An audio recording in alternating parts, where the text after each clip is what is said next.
So, Mel, I told you I went over to Cheapo. I got here early to go to Cheapo Records to buy a Lou Reed shirt. You told me you used to work there?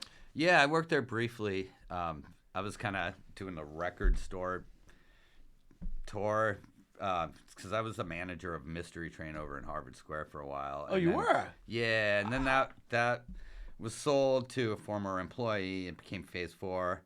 I was working, then after that I was working at Disc Diggers in Davis Square and then Cheapo, and then I ended up working at Phase 4. So yeah, that was in the 90s when I was a manager. Was Disc Diggers the place that Simon used to? Yeah. Oh, I used to go there, man. I love that store, man. It's gone now. It's long gone, yeah. They blew it because record stores have made such a big comeback that it would have been a great location. Oh, absolutely, to be in Davis Square. Davis Square. Like this store in Central Square, for you people outside of the area, we're in Cambridge, Massachusetts right now.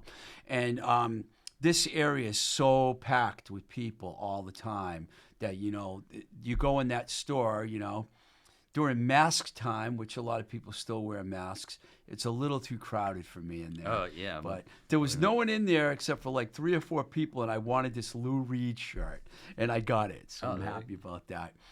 So, the last time we talked, Mel, Herb was engineering, and guess what? Herb's back. That was nice to see Herb again. That was down at New Alliance, and that room's long gone now, so now we're over here in Cambridge. But I wanted to talk to you about some things that we didn't talk about last time. And one was, where exactly did you grow up? Did you grow up in the Boston area? Yeah. So when I was born, we lived in West Roxbury. Oddly, I live in West Roxbury now, about a mile away from where I lived till I was about 5, 6 years old. I grew up in Brookline in Coolidge Corner. My dad bought a house at auction for incredibly cheap because it was 1977. And yeah, I mean, I pretty much lived in the Boston area besides a stint in New York City. In the early 90s, I was going to film school at Pratt, and then also lived in Rhode Island for a couple years. But mostly you've spent your whole life in Boston? Yeah. Well, that's not bad. I'm a Boston guy, yeah. Yeah. I mean, do you remember when you were young, when you started like listening to music, and what kind of music you listened to? Yeah. So, I mean, the 80s in Boston was a lot different than, now in Boston. Some of my favorite local bands at the time, Throwing Muses.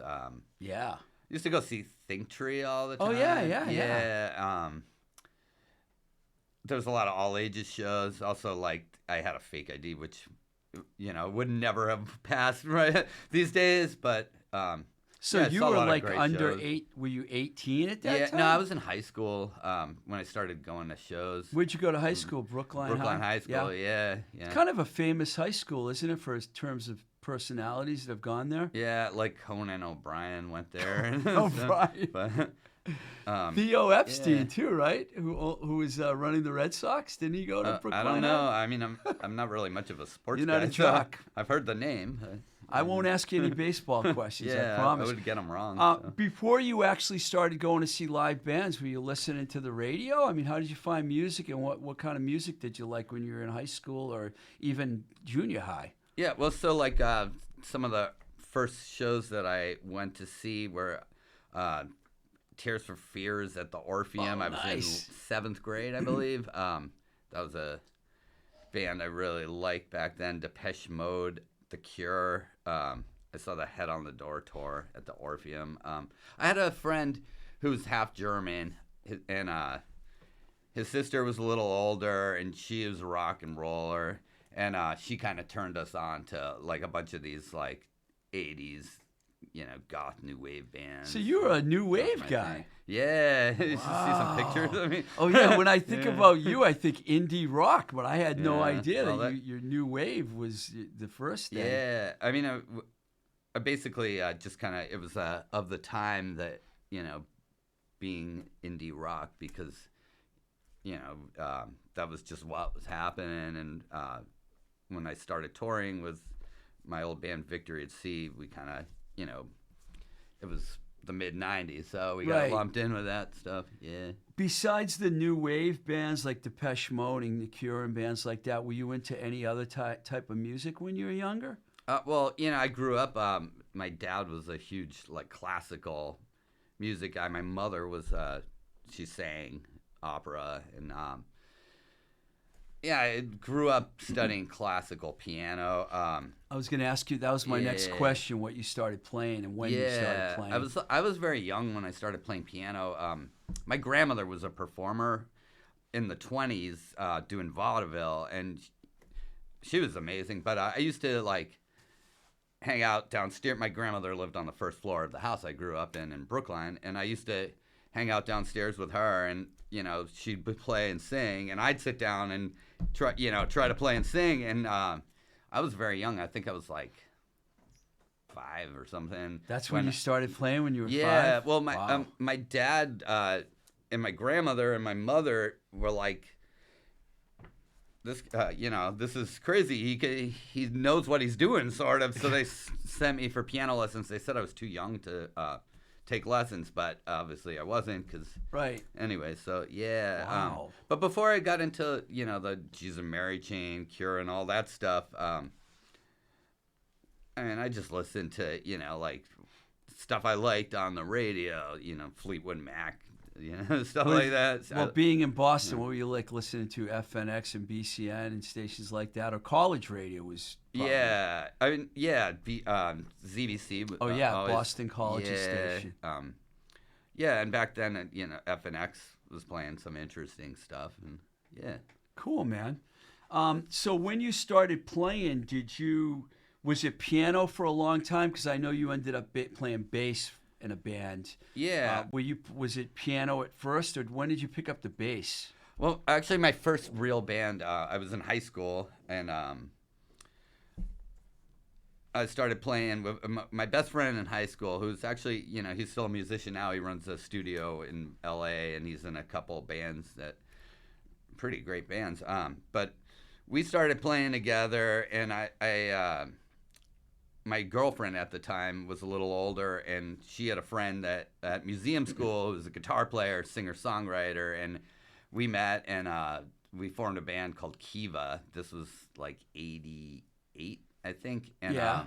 that band, I started out actually playing keyboards. I had a synthesizer. It was a Fender Chroma Polaris, but I didn't want to be a synth guy. I wanted to play guitar.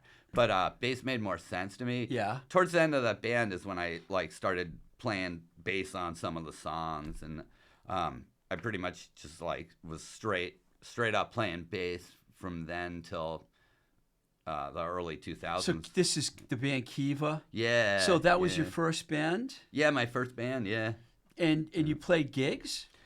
Yeah, we did some pretty low-key basement shows in Alston. Well, that's a good place to do basement shows. Especially in high school. Alston, They were Rock really fun. City. We did a show with Figures on the Beach at wow. Night Stage, not Night Stage. That was in Cambridge. What was a venue that was next door to the Channel? Do you remember this? Oh place? no, I don't remember anything next. I used to go to the Channel, but I don't remember. It'll come to me eventually. But that was our first real show. But then we graduated high school, Josiah and I, and Josiah, who was playing drums at the time, moved to New York for school. So that kind of was the end of that band. And then, a couple years later, I started playing with a friend, Misha Martsev, and we were doing 4-track stuff, and I was playing bass on that. My friend Cora was singer, and that band eventually became a band called Sugar Bitch, which was the first band that I, really started playing out all the time with. Love that name. Yeah, it was of the time, definitely. Yeah. And what kind of venues besides the one that we can't remember next to the Channel? Yeah. Well, with that band, with Sugar Bitch, we were playing at the Middle East. Was basically where we were playing most of the time. TT, the Bears. We played the Rat. Yeah, pretty much all around. We started trying to get out of town a bit. So yeah, you probably play every venue in Boston because I'm Victory at Sea. I mean, at this point, were there any bands between Sugar Bitch and Victory at Sea?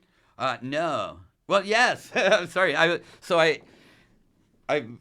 joined a band after Sugar Bitch broke up called Sidra, which I was playing bass in, and that was a very good guitar player, songwriter, Craig Jones, and we had a drummer, Nick Oxley. We used to call him Nick Roxley.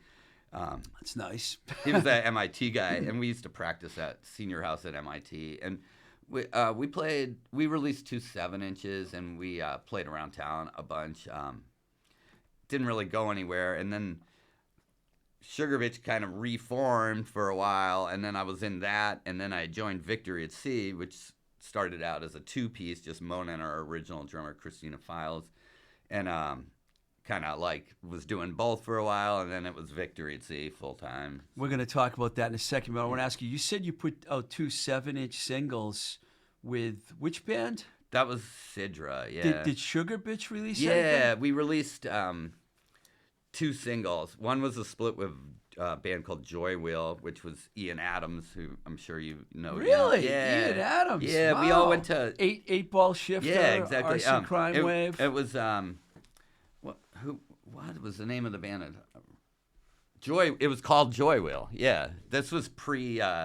both of those bands. Wow. Yeah. He was the roommate of our singer, Cora Higgins, on Mission Hill. They went to Mass Art. I went to museum school with our drummer, You're an Bill artist Dwyer. too. All you artists all Yeah. like congregated. We still do actually. That's true. Congregate.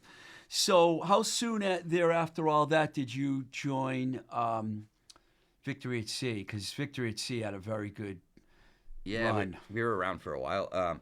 So I joined Victory at Sea in 1995.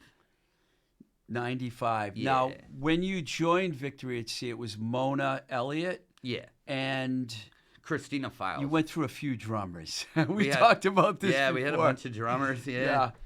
I like the drummer on Carousel. We've talked about that before. Yeah, Finney Moore. Yeah. Finney. Yeah, because I like Blizzard of 78. We went through this the last time you were on the show. Yeah.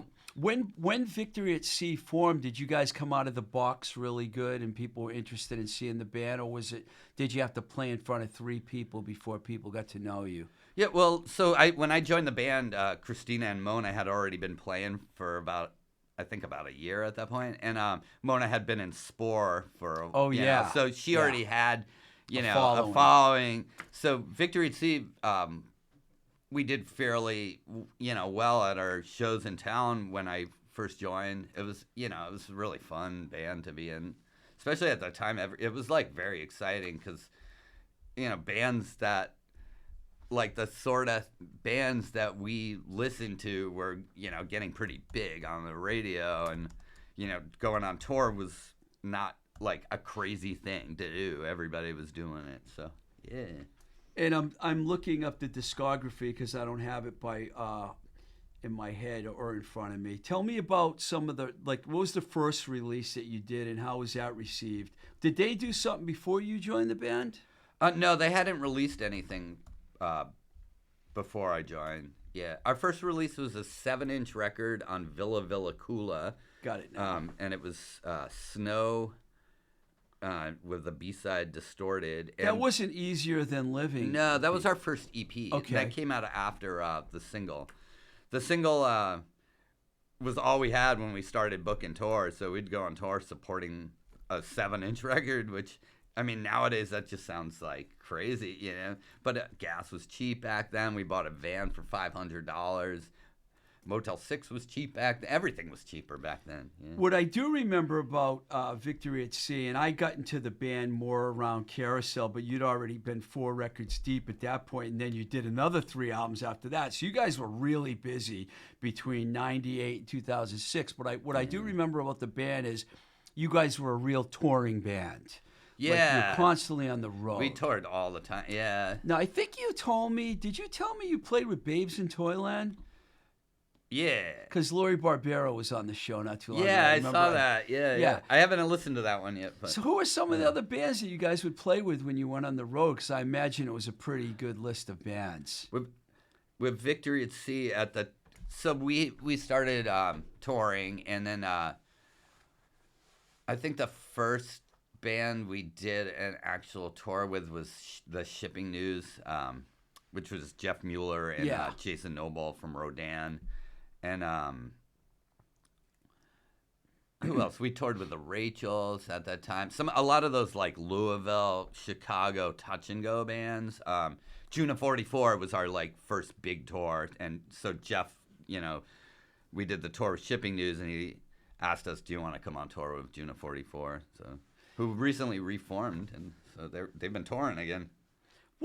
Another thing I remember about Victory at Sea is you guys weren't like in Boston. When I moved here and you guys were around, you guys weren't like a weekend band. You'd always play shows during the week. It kind of like, you had your own vibe going. We just kind of did like, a lot of times we'd be on tour and Boston would be a tour stop, even though we lived in Boston. So sometimes it fell on like a Tuesday, And college radio really appreciated you guys. Yeah, that was great. Yeah, I mentioned before, Carousel, you guys were on Kimchi for a few records. Yeah. Gurn Blandsten, I don't know that label. Yeah, it's this guy, Charles Maggio, who was, he put out some Ted Leo records. Oh, yeah. World Inferno Friendship Society. They were a Jersey label, and yeah, they were great. We were also on Slow Dime Records, which was The Dark Is Just a Night. Yep. Juan Carrera was the sound guy for June of '44, so that's how the connection with that label. And you guys were I know you guys had a lot of friends in Boston because I remember on the Carousel record you had the chorus. Yeah, talked about we talked about that last. With Megan and Kate McLaughlin and Heidi Saperstein, Thalia Zedek. Thalia was part of that. Yeah. So there was a whole scene going on at that time with these indie rock bands, wasn't there? Then you guys were all pretty close. Yeah. We used to have parties at our.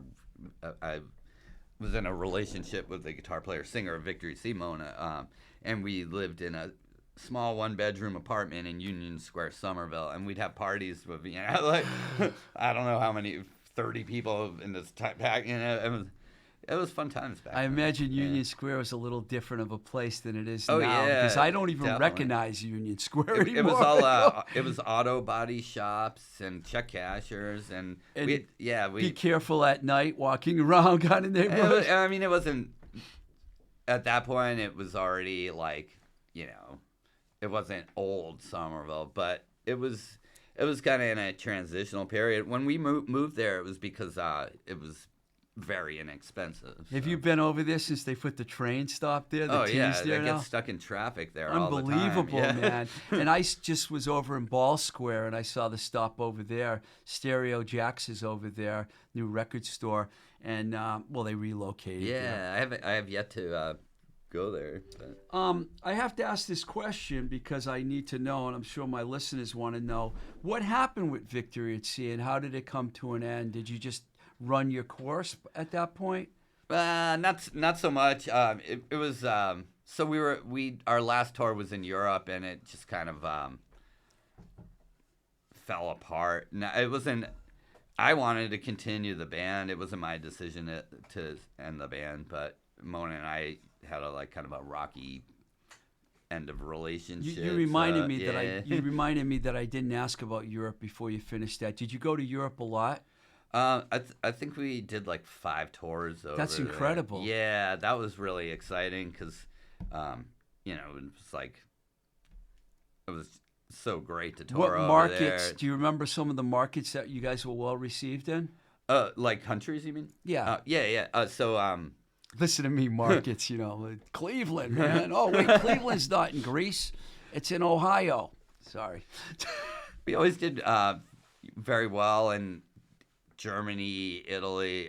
We had kind of a home base in Amsterdam because we had a friend there, so we would fly into Amsterdam. We always would get gear from a company that's just in the suburbs of Amsterdam. Yeah. So we'd have a couple days to get acclimated, and Europe's amazing to tour. And the first couple tours were 6-7 week tours, so they were long. But we had a good kind of situation happening because of the record label Slowdime that Right. had some bands that were touring Europe all the time, so they already had relationships with some of the promoters and booking agents and such. So, You mentioned Amsterdam. I worked for a Dutch company. Oh, yeah. So I spent a week in Amsterdam in 1987, Roadrunner Records. Oh, right. And I remember the guys in the office took me to the red light district, and it was the first place that I ever went to where you could smoke weed and hash legally, Yeah. and no one hassled you. Do you see how far behind we are? I know how it took us like weed is legal here, and another not even 20 the whole years. country, but it's legal where we are right here. But it's great. that's fantastic that you got to go to Europe a lot. Did you prefer Europe over the U.S.? I'm assuming you're going to say yes. Yeah, I mean, at the point that we started touring in Europe, we had already toured the U.S. a lot. So, I mean, I love touring and playing shows, but, U.S. tours when you're like a small time band and, playing small shows can be a little like, rough around the edges, Right. sleeping on people's floors, stuff like that. Having an old van that was breaking down all the time. When we went to Europe, it was, Someone took care of you. yeah, like the hospitality is Yeah. just so amazing there. And it's exciting too, get to go to like, 6, 7 countries on a tour. It's all, it's so different country to country. So Before I interrupted you and had you go back, you said that's where things kind of came to an end when you're on a European tour. So our last actual show was at a festival in I think we were in Bremen. Yeah. So we just kind of like the band sort of like dissipated after that. At that point, who was the drummer? Last... Dave Norton, who was on the last 2 records, All Your Things Are Gone, which was the last, and Memories Fade before that. What happened to Dave Norton? He's still around town. He's he's a very good artist. Is he playing anymore? Yeah, he plays drums. And he's in a few bands right now. He's Ruin the Night's one of them. He's a tattoo artist at Pino Brothers. Oh, Yeah. the Pino Brothers, Waltham. Yeah, I know Cambridge, some but people say Waltham. Waltham, Yeah. but I call it Waltham. I loved that band. Yeah, they were good, man. They wrote the songs about the girls. Yeah, I always liked like Rick Springfield. And that Yeah, sort yeah, of stuff. they I had still like that that sort vibe. of stuff. So, They yeah. totally had that vibe going on. Good pop songs. How soon after Victory at Sea did you start playing with Thalia Zedek? Well, I had previously played with Thalia in 2000 on her record Been Here and Gone, and did shows when I could do shows. Oh, so yeah, you had started up with her earlier. Yeah, basically when Victory at Sea ended, I called up Thalia and was in the band full time within a week or so. Yeah, so that was fantastic because I didn't want to stop playing and touring it. I still don't want to. You played with Thalia for a long time. Yeah, so we first started playing together in 2000. I almost said 2020. We don't want to remember that year. I know, right? But yeah, so I played with her like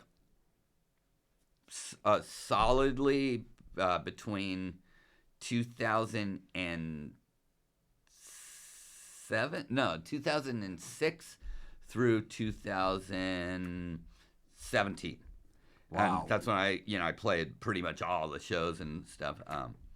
Yeah, so that was a long run there. And so last year we did was that last year? Or maybe 2 years ago a year and a half ago we did a show that was the original lineup of that band because it was the 20th anniversary of the first record, and it was being reissued. That was on Matador, right? Originally, yeah. It was reissued on Thrill Jockey. Were you on the Fighting Season album? Yeah. That's a good record, man. Love that one. I love the I got that songs on that one. I've got that on vinyl. The song Fighting Season I absolutely love. Let's talk about where you're at now. I just wanted to cover some of those other things because I listened to some of your new songs that you. Now you're working with someone else now. You got a partner. Who is this guy? So I'm working with a drummer, guitar player, bass player named Mario Passi.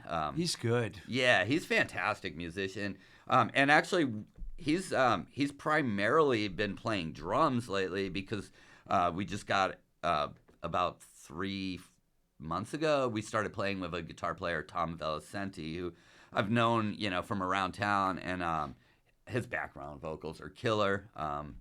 So that's like what we've been doing lineup wise. Is it like piano, drums, and guitar, or Yeah, piano, What drums, about the and guitar. bass? Are you just doing that on your with your feet? So for now we were we rehearsed in Mario's studio in his basement in Framingham, and we were talking about getting a bass player, but it's very hard to get somebody to drive to Framingham. So we had somebody lined up, and I was looking at his musical resume, and I was like, this sounds like it could work out. And we were all excited to play, but then when he found out Framingham and he lives in Malden, he didn't want to drive all the way out there. So that didn't work out, and then we just kind of decided to just keep going how we are. I'm actually in the process right now of booking our first show. Really? Yeah. Well, it might not be our first because there's a few other things in the works, but I'm looking forward to playing out with a band. I have not played a show with a full band since of my solo stuff since early 2018. So I had a band for a while, and then I was just doing solo gigs. I remember you playing some shows with the Charms. Yeah. Probably around that time. Yeah. That was really fun. So you have 3 songs you sent me. Do you have a lot more? I mean, where did you record the songs? Because they sound great. Oh, thank you. We recorded them all at Mario's studio in his basement. He's an engineer too. He's does everything. He gets really good sounds. I'd say. I was incredibly impressed with. He's just very good at everything. It's great to be playing. How did you find this guy? Oddly enough, Facebook. We were mutual. Had mutual friends, and he liked some of the solo stuff that I had done a few solo live things during the pandemic, and he was like, if you want to come down and record something, I got this little studio set up. So it started with me going to his place in Framingham and tracking about 8 songs solo in one day, and he said, I play drums a little if you want drums on anything. So kind of went from there.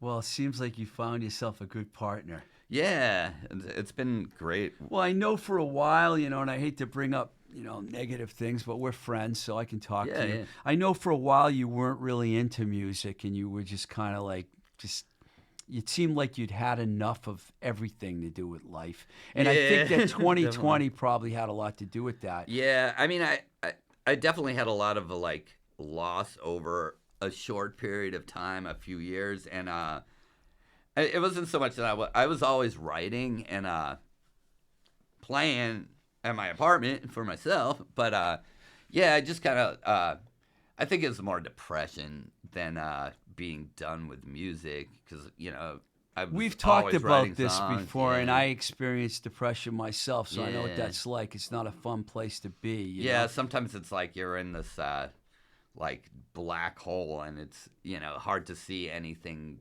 good ever happening again. That's That's what a lot of my songs are about, actually. Yeah. People can't talk to you. You don't want to listen to anything. Yeah. I'm not talking about you. I'm talking in general. No one can tell you, forget about this, forget about that. So that inspired you to write songs?